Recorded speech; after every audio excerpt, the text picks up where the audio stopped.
আল্লাহ রাসূল সাল্লাল্লাহু আলাইহি ওয়াসাল্লাম এরকম ভাবে তন্দ্রা হলেন। তন্দ্রা হওয়ার পরে এরকম ভাবে একটা হাসি দিলেন। হাসি দেওয়ার পরে সাহাবী আজমাইনদের সামনে উনি বিসমিল্লাহির রহমানির রহিম বলে এই সূরা কাউসার তেলাওয়াত করে শোনাইলেন। বিসমিল্লাহির রহমানির রহিম ইন্না আ'তাইনাকাল কাউসার ফাসাল্লি লিরাব্বিকা ওয়ানহার ইন্না শানিআকা হুয়াল আবতার। হে নবী, আপনাকে আমি কাউসার দান করলাম, আপনি আমার জন্য সালাত আদায় করেন, নামাজ প্রতিষ্ঠা করেন, নামাজ আদায় করেন। ফাসাল্লি লিরাব্বিকা ওয়ানহার, আপনি কি করেন? কুরবানি করেন, আমার জন্য কুরবানি করেন, আমার জন্য নামাজ পড়েন। ইন্না শানিআকা হুয়াল আবতার, নিশ্চয় যারা আপনাকে এরকম ভাবে আবতার বলেছে তারাই হলো নির্বংশ, তারাই হলো মূলত আবতার। আপনি আবতার না, তারা নির্বংশ, তাদের কোনো বংশ থাকবে না, কিন্তু আপনার বংশ, আপনার উম্মত আপনার গুণগান করবে। আম্মা বা'দ ফাউযু বিল্লাহি মিনাশ শাইতানির রাজীম। বিসমিল্লাহির রহমানির রহিম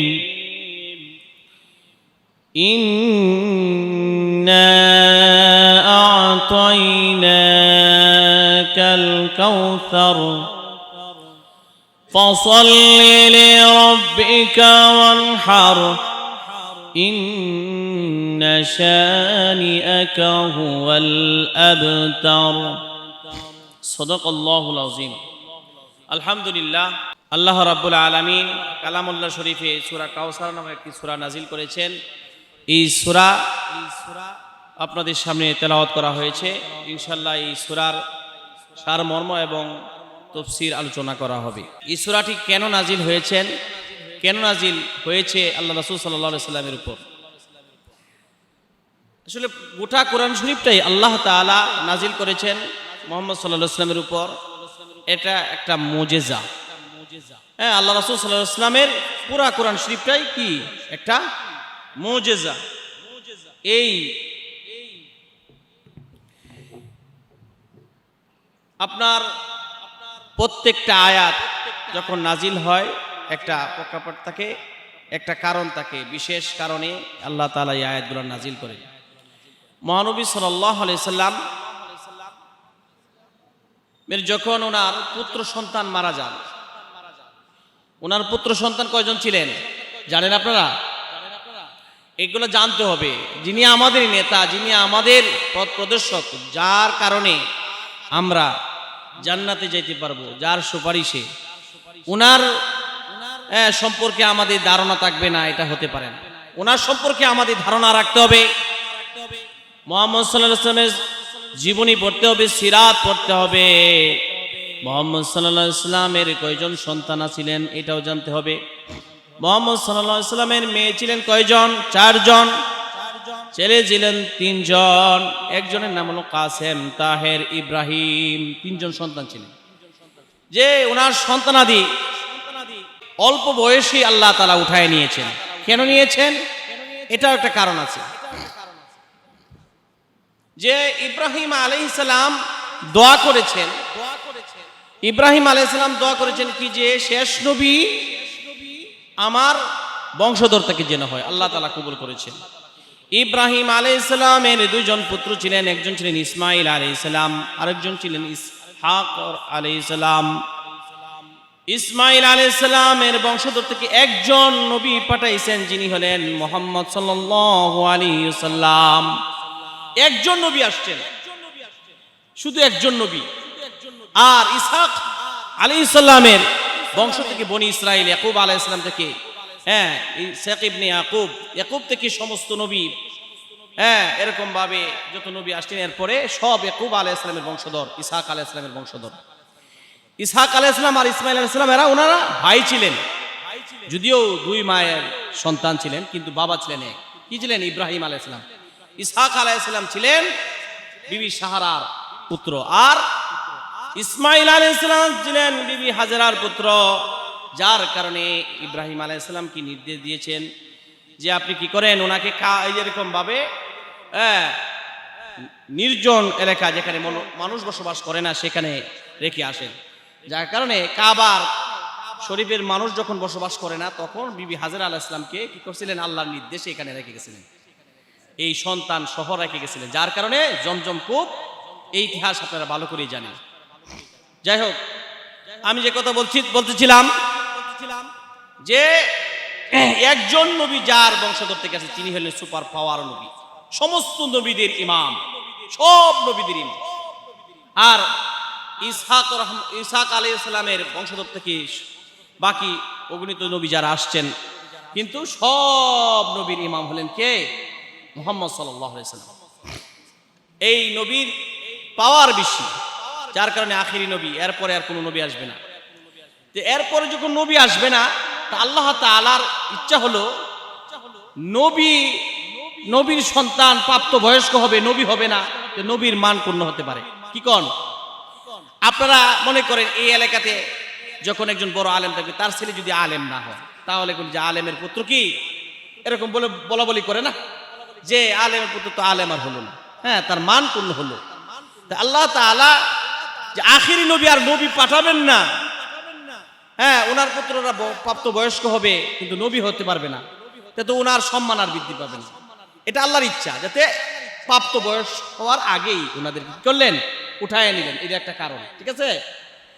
এরপরে আরেকটা কারণ হলো যে কাসেম, তাহের, ইব্রাহিম আলাইহিস সালাম এরা যদি পৃথিবীতে বংশধর ওনাদের থেকে থাকতো, তাহলে এমনিতেই আমাদের ভিতরে যে মতনৈক্য সৃষ্টি হয়, হ্যাঁ বিভিন্ন ধরনের মতনৈক্য, তখন আমরা এক এক দলে বিভক্ত হইতাম। আমরা তাহেরের অনুসারী হতাম, আমরা ইব্রাহিমের অনুসারী হতাম, এরকম ভাবে কাসেমের অনুসারী এরকম দাবি করত।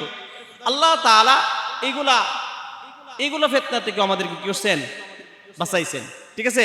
আল্লাহ তাআলা অল্প বয়সে নিয়ে গেছেন, এটা আল্লাহর ইচ্ছা, ওনাদেরকে অল্প বয়সেই নিয়ে যাবে। দেখা গেছে যে শেষ পুত্র যে মারা গেছে, এই পুত্রটা মহানবী সাল্লাল্লাহু আলাইহি ওয়াসাল্লামের, যে আপনি বাজার থেকে কোনো কিছু আনার পরে দেখা গেছে যে ব্যাগটা হাতে নেওয়ার মতো তার একটা বয়স হয়েছিল, হ্যাঁ যদি ওজন মাথায় রাখতে পারবে না, কিন্তু নেওয়ার মতন একটা বয়স হয়েছে, সাধারণ সদাই পাতি। এই বাচ্চাটা, শেষ বাচ্চাটা মারা যাওয়ার পরে নবী একটু মর্মাহত হইলেন। আরবের নিকটে একটা প্রসিদ্ধ কথা আছে, প্রসিদ্ধ কথা হলো যার পুত্র সন্তান মারা যায় তাকে বলা হয় নির্বংশ। তার বংশে মানে বাতি জ্বলবে না, তার ঘরের মধ্যে বাতি জ্বলবে না, তার বংশ বিস্তার হবে না, এরকম একটা আরবের প্রবাদ বাক্য আছে। তো মুহাম্মদ সাল্লাল্লাহু আলাইহি ওয়াসাল্লাম এমনিতেই তার পুত্র মারা গেছে, মর্মাহত হলেন, উনি কষ্ট পেতেছেন, যদি ওইটা আল্লাহর ইচ্ছা। এই দিক দিয়ে আপনার কিছু মুশরিকরা এরকম বলা বলি করতে লাগলো যে মুহাম্মদ সাল্লাল্লাহু আলাইহি ওয়াসাল্লাম আজকে রাতে ওনার কি হলো? বংশ কি হলো? নিপাত হলো, বংশ ধারাবাহিকতা শেষ হয়ে গেছে, আর ওনার বংশ থাকবে না। এই কথাটা যদি কেউ বলে কাটা গায়ে নুনে চিটা দেয়, তখন আরো কষ্টটা বাড়ে যায় না? এক হলো ছেলে মারা গেছে, আবার বলে ওনার বংশ আজকে বিলুপ্ত হলো, শেষ হয়ে গেছে, তখন খুব কষ্ট পেলেন। এই কষ্টটা পাওয়ার পরে আল্লাহ তাআলা সূরা কাউসার নাজিল করলেন। আরেকটা উক্তি আছে, আসওয়াদ ইবনে ওয়াইল ধনী বাবার সন্তান, মানে খুব আরাম আয়েশে থাকলে যেটা হয় আর কি, হ্যাঁ খুব সুখে থাকলে কয় না, হ্যাঁ আঙ্গুল সাবা আর কি, আঙ্গুল সাবা মানে তার নিয়ামত দিছে, সুখে আছে। মুহাম্মদ সাল্লাল্লাহু আলাইহি ওয়াসাল্লামের নাম শুনলেই সে কি করে?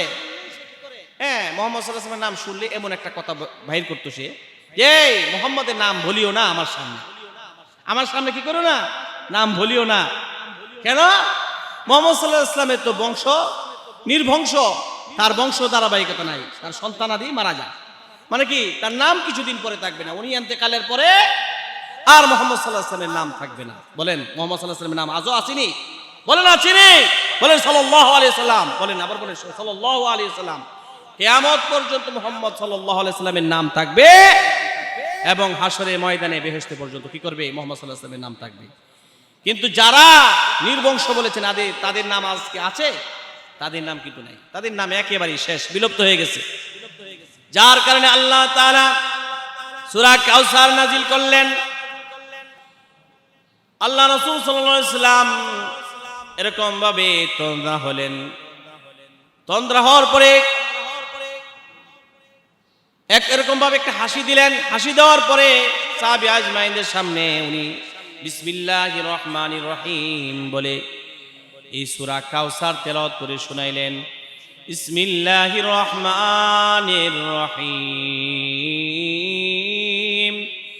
ইন্না আ'তাইনাকাল কাউসার ফাসাল্লি লিরাব্বিকা ওয়ানহার ইন্না শানিআকা হুয়াল আবতার। হে নবী, আপনাকে আমি কাউসার দান করলাম, আপনি আমার জন্য সালাত আদায় করেন, নামাজ প্রতিষ্ঠা করেন, নামাজ আদায় করেন।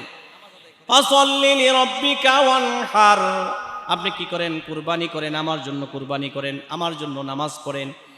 ইন্না শানিআকা হুয়াল আবতার, নিশ্চয় যারা আপনাকে এরকম ভাবে আবতার বলেছে তারাই হলো নির্বংশ, তারাই হলো মূলত আবতার। আপনি আবতার না, তারা নির্বংশ, তাদের কোনো বংশ থাকবে না। কিন্তু আপনার বংশ, আপনার উম্মত আপনার গুণগান করবে। কথিত আছে তৌরাত কিতাবে একজন তৌরাত পড়ুয়া, সে তৌরাত তেলাওয়াত করে। এমন সময় মুহাম্মদ সাল্লাল্লাহু আলাইহি ওয়াসাল্লামের নাম পাওয়ার পরে ওনার ভিতরে একটু মানে রাগ আসছে, গুসা। মুহাম্মদ সাল্লাল্লাহু আলাইহি ওয়াসাল্লামের নাম সহ্য করতে পারে না। যে নবীর খাতিরে এই পৃথিবী সৃষ্টি করেছেন, উনার নাম শুনলে গায়ে কাঁজনি ওঠে। হ্যাঁ, এই পৃথিবী কায়নাতই তো সৃষ্টি করতো না, আল্লাহ তাআলা সৃষ্টি করেছেন ওনার খাতিরে। আর ওনার নাম শুনে যদি গায়ে শরীরে কাঁজনি উঠে তাহলে কেমনে হবে? এই তাওরাত পড়ুয়া মুহাম্মদ সাল্লাল্লাহু আলাইহি ওয়াসাল্লামের নাম দেখা মাত্রই এরকম ভাবে লাল কালি দিয়ে উনি কি করলেন? মুহাম্মদ সাল্লাল্লাহু আলাইহি ওয়াসাল্লামের নামটা মুছে ফেললেন। এমনি ভাবে একবার মুছে ফেলার পরে দ্বিতীয় পৃষ্ঠা যখন পড়া শুরু করলেন, দ্বিতীয় পৃষ্ঠা পড়ার পরে দেখলেন মুহাম্মদ সাল্লাল্লাহু আলাইহি ওয়াসাল্লামের নাম দুই জায়গায় লেখা আছে। আবার সে কি করলেন? এরকম লাল কালি দিয়ে মুহাম্মদ সাল্লাল্লাহু আলাইহি ওয়াসাল্লামের দুইটা নাম মুছে ফেললেন। তৃতীয় নাম্বার পৃষ্ঠা উঠানোর পরে এখন দুই জায়গা নাম মুছে ফেলছে। প্রথমে একবার মুছে ফেলার কারণে দুই জায়গা নাম দেখা দিয়েছে। এখন দুই জায়গা নাম মুছার কারণে পরের পৃষ্ঠায় চার জায়গায় নাম দেখা দিয়েছে। এখন পরের পৃষ্ঠায় দেখতেছে যে চার জায়গায় মুহাম্মদ সাল্লাল্লাহু আলাইহি ওয়াসাল্লামের নাম মুছার, এক নাম মুছে দুই নাম বাড়ে, দুই নাম মুছলে চার নাম বাড়ে। চার নাম মুছার পরে তৌরাত কিতাবে মুহাম্মদ সাল্লাল্লাহু আলাইহি ওয়াসাল্লামের নাম থাকবে, এটা হতে পারে না। তার জিদ করে ওনার নামটাকে মুছে ফেলে। চারবার মুছার পরে পরের পৃষ্ঠায় দেখে 8 জায়গায় মুহাম্মদ সাল্লাল্লাহু আলাইহি ওয়াসাল্লামের নাম। এখন সে এভাবে সামনে বাড়ে আর মুহাম্মদ সাল্লাল্লাহু আলাইহি ওয়াসাল্লামের নাম মুছে আর সামনে খালি যত মুছে তার থেকে অধিক বাড়িয়ে যায়। একবার করলেন কি, কিতাব বন্ধ করে দিয়া পড়া বন্ধ করলেন। তৌরাত পণ্ডিতের কাছে গিয়ে বললেন, আমি কিতাব পড়তেছি আর মুহাম্মদ সাল্লাল্লাহু আলাইহি ওয়াসাল্লামের নাম পাই আর মুছি। এক জায়গায় মুছলে দুই জায়গায় দেখা দেয়, ওনার নাম দুই জায়গায় বাইসা পড়ে। আবার দুই জায়গায় মুছলে চার জায়গায়, চার জায়গায় মুছলে 8 জায়গায়। এবার সামনে যতবার মুছি তার থেকে অধিক বাইরে যা।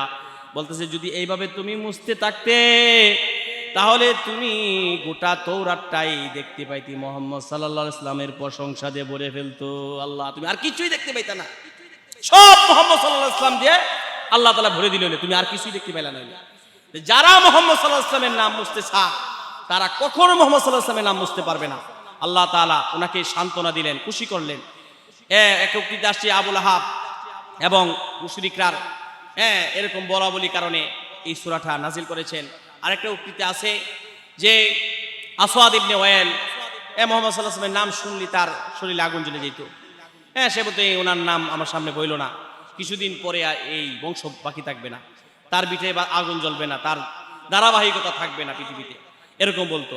আসলে আল্লাহ তাআলা আজকে তাদের বংশধরকে আল্লাহ তাআলা ধ্বংস করে দিয়েছেন, মুহাম্মদ সাল্লাল্লাহু আলাইহি ওয়াসাল্লামের বংশ চালু করে রাখছেন। আমরা যারা আছি সব মুহাম্মদ সাল্লাল্লাহু আলাইহি ওয়াসাল্লামের রুহানি সন্তান হিসেবে আছি না সন্তান? হ্যাঁ, কিয়ামত পর্যন্ত আমরা ওনার প্রশংসা করব, দুনিয়াতে তো করব, আখিরাতে করব। যে মুহাম্মদ সাল্লাল্লাহু আলাইহি ওয়াসাল্লামের প্রশংসা যারা করবে, যে মুহাম্মদ সাল্লাল্লাহু আলাইহি ওয়াসাল্লামের প্রশংসা করার কারণে মুহাম্মদ সাল্লাল্লাহু আলাইহি ওয়াসাল্লামের প্রশংসা বৃদ্ধি করা যাবে না। মুহাম্মদ সাল্লাল্লাহু আলাইহি ওয়াসাল্লামের প্রশংসা নিজে আল্লাহ তাআলা প্রশংসা করেছেন। মুহাম্মাদুন প্রশংসিত, আগেই প্রশংসিত ছিলেন উনি। ওনার প্রশংসা আমরা কি করব? হ্যাঁ, অথচ ওনার নাম যদি আমরা নাম প্রশংসা করি, ওনার নামে প্রশংসা করি, আল্লাহ তাআলা ওনার নামের প্রশংসা করার কারণে, ওনার নামে দুরূদ পড়ার কারণে আল্লাহ তাআলা আমাদেরকে প্রশংসিত করে দিবেন। কি করবেন?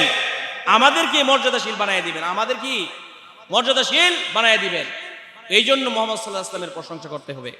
হ্যাঁ, একজন সাহাবী এসে বলল যে ইয়া রাসূলুল্লাহ, আমি কত পরিমাণ আপনার নামে দুরূদ 1 লাখ বার, এরকম যে 24 ঘন্টার মধ্যে সবসময় পড়বো? হ্যাঁ, সবসময় পড়তে পারবো, আমার নাম সবসময় দুরূদ, আমার নামে দুরূদ পড়তে পারবো, কোনো অসুবিধা নাই। আপনার মুহাম্মদ সাল্লাল্লাহু আলাইহি ওয়াসাল্লামের নাম শোনা মাত্রই আপনি একবার দুরূদ পড়া আপনার জন্য ওয়াজিব। যদি না পড়েন গুনাহগার হবেন। হ্যাঁ, এরকম আছে বেদাতীরা বলে থাকে আমরা বলে দুরূদ পড়ি না, অথচ আমরা দুরূদের বলে থাকি যে মুহাম্মদ সাল্লাল্লাহু আলাইহি ওয়াসাল্লামের নাম শোনা মাত্রই তোমরা দুরূদ পড়তে হবে, আমাদের দুরূদ পড়তে হবে। তারা আমাদেরকে বলে আমরা বলে দুরূদ পড়ি না। তোমরা খালি একবার মিল্লা শরীফ পড়ে দুরূদ পড়ে শেষ করে দাও। আমরা সব সময় মুহাম্মদ সাল্লাল্লাহু আলাইহি ওয়াসাল্লামের প্রশংসা করি। প্রতিদিন আছে যদি আপনি 100 বার দুরূদ পড়েন, তাহলে আল্লাহ তাআলা আপনার প্রতি খুশি হবেন এবং আপনার উপর থেকে এরকম শত্রু আছে না, এই শত্রুগুলাও আপনাকে ভালোবাসতে লাগবে। যারা হিংসা করার অভ্যাস, হিংসা মানে তাদের ভালো মন্দ বুঝে না, খালি হিংসাই করে, এরা ছাড়া সবাই আপনাকে ভালোবাসবে। 100 বার প্রতিদিন যদি আপনি কি করেন, মুহাম্মদ সাল্লাল্লাহু আলাইহি ওয়াসাল্লামের দুরূদ পড়েন। এরকম ভাবে আপনার এই সূরাটা নাজিল হয়েছে। যায় নবী আপনি কি করেন? আপনি সালাত আদায় করেন, আপনি কুরবানি করেন। যে সালাত আদায় করেন আর কুরবানি করেন। আল্লাহ রাসূল সাল্লাল্লাহু আলাইহি ওয়াসাল্লাম এক ঈদে কি করলেন? নামাজ পড়লেন। কুরবানি ঈদে নামাজ পড়ে এসে উনি কি করলেন? কুরবানি করলেন। বললেন যে আমি নামাজের মতো নামাজ পড়লাম, এখন কুরবানি করলাম। একজন সাহাবী এসে বলছে, ইয়া রাসূলুল্লাহ, আমার কাছে একটা বকরির বাচ্চা আছে, এটা কি করব? আমি এটা দুইটা বকরির বাচ্চা, দুইটা বকরি থেকেও আমার কাছে প্রিয়। বলছে তুমি এটা করতে পারো, কিন্তু এরপরে কোনো বকরির বাচ্চা যদি কোরবানি করতে হয় তাহলে এরকম ভাবে 6 মাসের বকরির বাচ্চা হবে না, 1 বছর লাগবে। ঠিক আছে, কি লাগবে? 1 বছর পরিমাণ হতে হবে। তোমার বাচ্চার বয়স কম, এবার তুমি তোমার জন্য এটা জায়েজ করতে পারবা, কিন্তু এরপরে আর কেউ করতে পারবে না। আল্লাহ রাসূল বলে দিলেন যে আমাদের কি করতে হবে? এই কাউসারের পানি যদি পান করতে হয়, আল্লাহ রাসূল সাল্লাল্লাহু আলাইহি ওয়াসাল্লামকে কাউসারের পানি দান করছেন। কাউসারটা কি, কেমন? মেরাজের রজনীতে যখন মহানবী সাল্লাল্লাহু আলাইহি ওয়াসাল্লাম বেহেশত দুজক গড়লেন, তখন বেহেশতে যাওয়ার পরে উনি কাউসারে নদী, এটা কাউসারটা হলো একটা নদী, এই নদীর ভিতরে কি করে আঙ্গুল ঢুকালেন, ঢুকায়া দেখলেন এবং মুখে দিলেন, যে দেখলেন যে মধুর চেয়েও মিষ্টি পানি, এবং এরকমভাবে সোনার পাথর খচিত অবস্থায় আছে, এর উপর দিয়ে পানি, নহর পানি এইভাবে প্রবাহিত হচ্ছে। এখানে দুইটা তীর আছে, এই দুইটা তীর, এই 2 তীরের মাঝে এরকম কতগুলা পেয়ালা আছে, আসমানে যতগুলা আপনার নক্ষত্র আছে কতগুলা পেয়ালা আছে। কোটি পেয়ালা? আসমানে কতগুলা নক্ষত্র আছে বলতে পারবেন? অগণিত, অগণিত। বলা হয়েছে যে সমুদ্রের চরের বালিকণা গণা যদি সম্ভব হইতেও পারে, কিন্তু আসমানে কতগুলা তারা আছে সেটা গণা সম্ভব না। বুঝতে পারছেন? অতগুলা আপনার পেয়ালা আছে। আল্লাহ রাসূল সাল্লাল্লাহু আলাইহি সাল্লাম উম্মতে মুহাম্মদকে কি করবেন? এই পানি পান করাইবেন। এমন অবস্থা প্রত্যেকটা উম্মতকে পানি পান করাইতে থাকবেন। এমন সময় জিবরাইল আলাইহিস সালাম আয়েশা আল্লাহর হুকুমে পর্দা ঢাইলে দিবেন। আল্লাহ রাসূল বলবেন, হে জিবরাইল, আমি তো আমার উম্মতদেরকে পানি পান করাইতেছি, তুই পর্দা ঢাইলে দিলা কেন? তখন আল্লাহর পক্ষ থেকে আদেশ আসবে, বলবে যে নবী, আপনি দুনিয়াতে আপনি আনিত ধর্ম রেখে যাওয়ার পরে মানুষ কি করছে, আপনার ধর্মের মধ্যে কম করছে অথবা বেশি করে ফেলেছে। যারা সাবধান, বুঝে শুনে আমল করবেন, রাসূলের হাদিস সঠিক মতে যদি আমল না করেন, বেদাত চালু করে দেন, আর আপনার কারণে যদি বেদাত চালু হয়ে যায়, তা আপনি কিন্তু কাউসারের পানি পান করতে পারবেন না।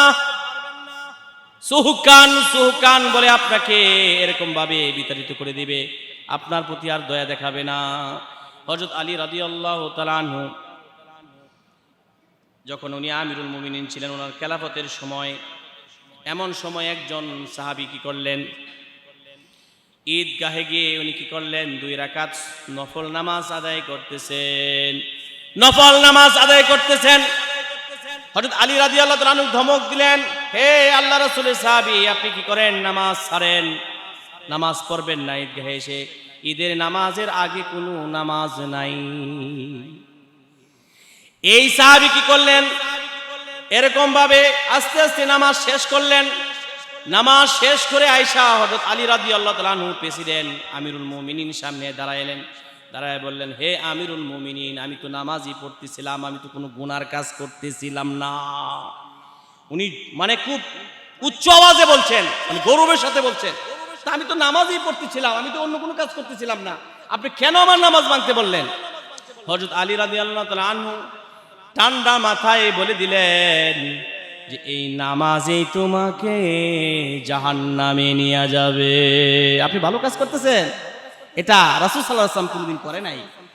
যে 10 বছর ঈদগাহে এসে কোন রাসূল সাল্লাল্লাহু আলাইহি ওয়াসাল্লামকে দেখেছেন ঈদের নামাজের আগে 2 রাকাত নফল নামাজ পড়তে? তো সাহাবী লাজব, না দেখি নাই। তা আপনি কেন কই থেকে পাইলেন? আপনি কি সারে আলাইহিস সালাম, যিনি কে সারে আলাইহিস সালাম বানাইছে, আপনি কি শরীয়ত পড়েন? তা আপনি তো শরীয়ত পড়েন না, আপনি না, আপনি বাড়াবেন কেমনে? আপনি বেদাত চালু করবেন কেমনে? শরীয়তের ভিতরে আপনি বেদাত চালু করবেন, আপনাকে অধিকার কে দিয়েছে? শরীয়তের ভিতরে আপনি কাটছাঁট করা জায়েজ নেই, যেভাবে আছে সেভাবেই করতে হবে। একথা বললে অনেকই কষ্ট পাবেন, অনেকই মনে মনে হয়তো আমাকে প্রকাশ করবেন না, কারণ কিতাব দিয়ে তো দিতে পারবেন না, আপনি দলিল দেওয়ার আপনি সাহস নাই, কিতাব আপনি দেখাতে পারবেন না, আপনি মুখে গল্প করতে পারবেন, আপনি চাপাবাজি করতে পারবেন, আপনি আমার সাথে তর্ক করতে পারবেন, কিতাবে দেখাতে পারবেন না। যদি বলি যে রাসূল সাল্লাল্লাহু আলাইহি ওয়াসাল্লাম বলেছেন আপনার দাড়ি আপনার হাত, এক মুষ্টি দাড়ি হতে হবে, তখন আপনি আমাকে যুক্তি দিবেন, মুখে যুক্তি দিবেন, দাড়ি এটা ফরজ না, এই সেই। কিন্তু রাসূল সাল্লাল্লাহু আলাইহি ওয়াসাল্লাম বলছেন দাড়ি রাখার জন্য আপনি ওয়াজিব, দাড়ি রাখতে সুন্নতে মুআক্কাদা রাখতে হবে, না রাখলে আপনি গুনাহগার হবেন। এক মুষ্টির নিচে যারা দাড়ি রাখেন এরা মনে করবেন যে দাড়ি না রাখার হুকুমের মধ্যে আছে। এই তো একটা কথা বললাম, আর বাকিটি বলবো না, এমনিতেই মনে সহ্য করাটা কঠিন হয়ে যাচ্ছে, মানে অনেকই কঠিন হয়ে যাবে, দয়া করে আমাকে মাফ করে দিবেন। আমি রাসূলের কথা বলছি, আমার নিজের তরফ থেকে বলছি না, এটা রাসূলের হাদিস বলছি। আপনি দাড়িগুলো ছেড়ে দেন যতটুকু সম্ভব হতে পারে, না হয় আপনি হাত দিয়ে মাপ দিবেন, মাপ দিয়ে আপনি কতটুকু পরিমাণ রাখবেন, বাস এক মুষ্টি। এরপরে যদি বাড়তে হয় আপনি কাটতে পারেন, কাটেন, কোনো অসুবিধা নাই। কিন্তু এক মুষ্টি হওয়ার আগে যদি কাটেন তাহলে আপনি রাসূল সাল্লাল্লাহু আলাইহি ওয়াসাল্লামের আদেশ কি করলেন, লঙ্ঘন করলেন। আমার প্রতি আপনি অনর্থক রাগ করবেন, আমার প্রতি কোনো রাগ করে লাভ নেই, রাসূল বলেছেন। আর আপনি যদি যুক্তি থাকে আপনি আমার কিতাব দেখান, দেখাতে পারবেন না, বলবেন তো এটা সৌদি আরব আছে, সৌদি আরবের দাঁড়িয়ে রাখে না, তো সৌদি আরব দাঁড়িয়ে রাখে না, আমার করার কি আছে? রাসূল তো বলে নাই, রাসূল বলেছেন এক মুষ্টি, এগুলো হাদিস দেখাতে পারবে, আপনি সব আসেন বলতে পারবে? বলতে পারবেন না। আপনি যদি মন করা এটাকে বানায় নেন তাহলে আপনি কিন্তু বেদাত করবেন, চালু করবেন। আর যদি না যায়, আমি এমনিতেই করতেছি, আমি বুঝতেছি এক মুষ্টি আছে, আমি এটাকে জায়েজ মনে করতেছি, তাহলে আল্লাহ তাআলা আপনাকে মাফ করে দিবে, এটা হলো ভিন্ন কথা। এরকম ভাবে আরো অনেক কাজ আছে, আপনি রাসূল সাল্লাল্লাহু আলাইহি ওয়াসাল্লাম যেগুলো নিষেধ করেছেন, ওমা আতাকুম রাসূলু ফাখুযুহু ওয়া মা নাহাকুম আনহু ফান্তাহু, যা রাসূল সাল্লাল্লাহু আলাইহি ওয়াসাল্লামের উপরে নাজিল হয়েছে, যা রাসূল সাল্লাল্লাহু আলাইহি ওয়াসাল্লাম যা আসছেন সেটাকে কি করবেন, যে রাসূল সাল্লাল্লাহু আলাইহি ওয়াসাল্লাম যেগুলো করছেন সেটা আমরা কি করব, আমাদের করণীয়। আর যেগুলো আল্লাহ রাসূল বলেছেন বর্জন করার জন্য সেগুলো কি করতে হবে, বাদ দিতে হবে। যদি এগুলো আপনি বাদ না দেন তাহলে কিন্তু আপনি ওই কাউসারের পানি পান করতে পারবেন, যে পানি মধুর চেয়েও মিষ্টি, একদম সাদা পানি, দুধের চেয়েও সাদা। এই পানি যদি কেউ পান করতে চান তাহলে আপনার রাসূল সাল্লাল্লাহু আলাইহি ওয়াসাল্লাম যেভাবে আমল করেছেন এবং যেভাবে নির্দেশ দিয়েছেন এই অনুযায়ী আমাদের আমল করা লাগবে। ওনাকে সারে হালাইসালাম হিসেবে পাঠাইছেন, উনি হলেন শরীয়ত প্রণেতা। উনি যে কোনো একটা আইনকে উনি কি করলেন, আদেশ করলেন। একজন সাহাবীকে বললেন, এই অমুক সাহাবী এদিকে এসো, আমার কথা শোনো। তুই নামাজে দাঁড়ায় রয়েছে, সে নফল নামাজ পড়তেছে, তুই নামাজ শেষ করে আইসে বলছে, এই তুমি যে নামাজ পড়তেছো আমি তুমি ডাক দিলাম, তখন সে বলতেছে ইয়া রাসূলুল্লাহ আমি তো নামাজ পড়তেছিলাম, তাহলে আমি আপনার কথার উত্তর কেমনে দিব? তো বলতেছে যে তুমি নামাজ পড়তেছিলা, তুমি নফল নামাজ পড়তে, আমি যে তোমাকে ডাক দিলাম তুমি কি শোনো নাই? তোমার নবী ডাক দেওয়া তোমার জন্য, নবীর ডাকে সাড়া দেওয়া তোমার জন্য ওয়াজিব। বুঝতে হবে না? নবীর ডাকে কি করতে হবে? ডাকে সাড়া দেওয়া ওয়াজিব। তুমি নামাজ ভাঙবে না কেন? নফল নামাজ ভেঙে দিতে হবে। নবীর ডাক দিলে নফল নামাজ ভেঙে ফেলতে হবে। এগুলো জানতে হবে। হ্যাঁ, মুহাম্মদ সাল্লাল্লাহু আলাইহি ওয়াসাল্লাম যা কিছু আমাদের উপরে নিয়ে আসছেন এই সব কিছুর উপরে আমাদের আমল করতে হবে। যেগুলো বর্জন করার কথা বলছেন এইগুলাকে আমাদের কি করতে হবে? বর্জন করতে হবে। তাহলে আল্লাহ তাআলা এই যে আল্লাহ রাসূল সাল্লাল্লাহু আলাইহি ওয়াসাল্লামের উপর যে কাউসার নাজিল করেছেন, এই কাউসার হলো একটা নদী, আর এই নদীটার পানি হলো আপনার মধুর চেয়ে মিষ্টি এবং সাদা পানি। এটা আমাদের এই উম্মতে মুহাম্মদ সাল্লাল্লাহু আলাইহি ওয়াসাল্লামের উপরে এদেরকে সকলকে খাওয়াবেন, কিন্তু যারা বেদাত করবে তাদেরকে খাওয়াবেন না। আল্লাহ তাআলা আমাদের সকলকে বেদাত থেকে মুক্ত হওয়ার তৌফিক দান করুন।